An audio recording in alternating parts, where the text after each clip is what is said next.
सांग मैंने आज है संडे संडे आज आमर माछ आसी भाजी टे पखाड़ भात खाइबा तेल तो ए पूरा पाचिगला माछ गोटे खाइदेवा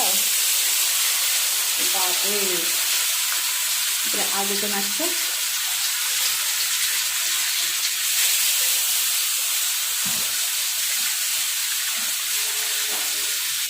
दुईटा माछ मुझे पकई एवं हवा पर्यंत अपेक्षा करवा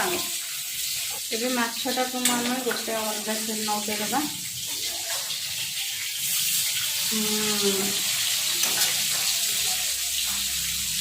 एबे हमर माछ भजा पूरा प्रस्तुत हो गला। एबे हम काढ़िया माछ भजार की कलर देखि पारथिबे पूरा गरमा गरम माछ भजा किए खाइबे आस क्या को पसंद निहाती लाइक शेयर सब्सक्राइब कर देबे आ कमेंट रे कहिबे माछ भजा केमिति हेछि।